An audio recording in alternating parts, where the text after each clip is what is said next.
Halo teman-teman semua, jumpa lagi dalam Bina Iman Remaja at Home. Kali ini kita akan bersama-sama membahas Injil Lukas tentang berbahagialah hai kamu yang miskin, karena kamulah yang empunya kerajaan Allah. Yuk, doa pembuka. Dalam nama Bapa dan Putra dan Roh Kudus, amin. Bapa yang penuh kasih, terima kasih atas hari yang telah Engkau berikan kepada kami. Saat ini kami berkumpul di sini untuk mendengarkan sabda-Mu. Bantu kami ya Bapa, semoga dapat memahami dan menjalankan ajaran-Mu dalam kehidupan kami sehari-hari. Amin. Dalam nama Bapa dan Putra dan Roh Kudus. Amin.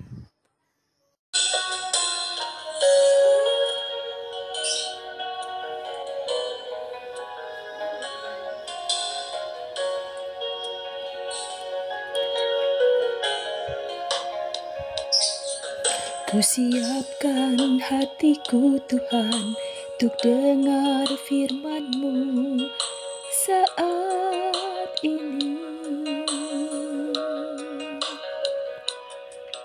Ku sujud menyembah-Mu Tuhan, masuk hadirat-Mu saat ini. Curahkan urapan-Mu Tuhan bagi jemaat-Mu saat ini. Ku siapkan hatiku Tuhan untuk dengar firman-Mu. Firman-Mu Tuhan tiada berubah,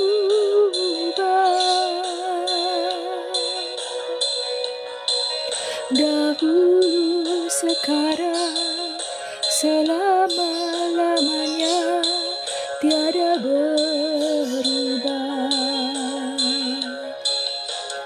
Firman-Mu Tuhan penolong hidupku, hatiku telah siap Tuhan untuk dengar firman-Mu. Ku siapkan hatiku Tuhan untuk dengar firman-Mu.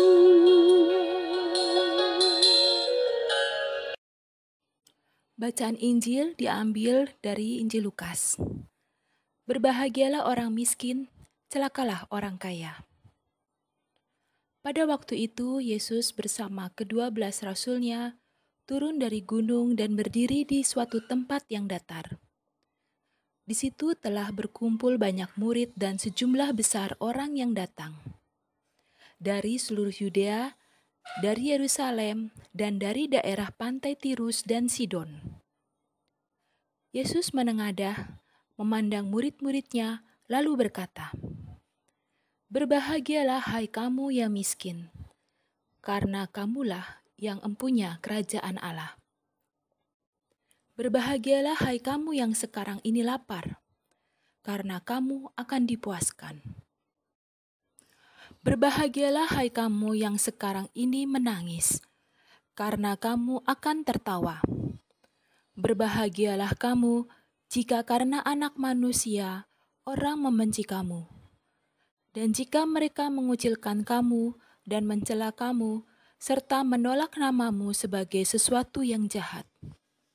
Bersukacitalah pada waktu itu dan bergembiralah, sebab sesungguhnya upahmu besar di surga. Karena secara demikian juga nenek moyang mereka telah memperlakukan para nabi. Tetapi celakalah kamu, hai kamu yang kaya, karena dalam kekayaanmu kamu telah memperoleh penghiburanmu. Celakalah kamu yang sekarang ini kenyang, karena kamu akan lapar. Celakalah kamu yang sekarang ini tertawa, karena kamu akan berduka cita dan menangis. Celakalah kamu jika semua orang memuji kamu, karena secara demikian juga nenek moyang mereka telah memperlakukan nabi-nabi palsu. Demikianlah Injil suci Kristus. Terpujilah Kristus. Adik-adik, dalam Injil Lukas yang telah kita baca tadi, Yesus berkata, "Berbahagialah mereka yang miskin, lapar, menangis, dan dibenci di dunia. Mereka akan diberikan penghiburan." Apa yang dimaksud dengan miskin? Miskin yang di sini bukan secara fisik dan materi, tetapi miskin yang Yesus maksud adalah ketidakmampuan memahami sabda Tuhan. Miskin dalam kedekatan dengan Tuhan.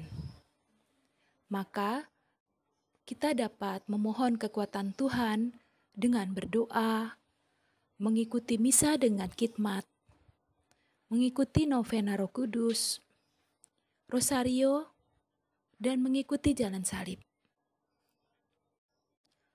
Untuk yang miskin karena ketidakmampuan dalam memahami sabda Tuhan, dapat kita mengikuti dengan membaca kitab suci, memahaminya dalam pendalaman kitab suci yang sering ada di dalam Zoom lingkungan atau Zoom yang lain atau di YouTube banyak sekali tentang pemendalaman kitab suci. Berbahagialah hai kamu yang sekarang ini lapar, karena kamu akan dipuaskan. Siapa yang lapar akan sabda-sabda Tuhan, dia dapat membaca kitab suci, dapat mengikuti misa, mendengarkan homili dengan baik. Lapar akan kebenaran dalam hidup, dapat membaca-baca buku tentang pelajaran-pelajaran agama, atau bertanya dengan orang tua atau romo atau suster yang dekat dengan kamu. Lapar akan penghiburan, dapat mendengarkan lagu-lagu rohani yang menguatkan kita apabila kita dalam masa kesulitan, sedih, dan penuh pengharapan. Teman-teman, kita telah memahami bacaan Injil Lukas yang hari ini kita dengar. Menjadi miskin, lapar, sedih, dibenci, dikucilkan dan ditolak karena mengikuti Yesus bukan berarti apa-apa. Sukacita dan berkat begitu besar, sehingga meskipun kita menyerahkan segala sesuatu yang kita miliki itu tak akan berarti apa-apa. Karena Yesus menganugerahkan pengampunan dosa, damai, serta sukacita di dalam Dia. Amin. Bapa, terima kasih atas bimbingan-Mu. Kami sudah mendengar sabda-Mu dan memahaminya. Semoga kami dapat mengamalkan dalam kehidupan kami sehari-hari. Amin. Dalam nama Bapa, Putra, dan Roh Kudus. Amin.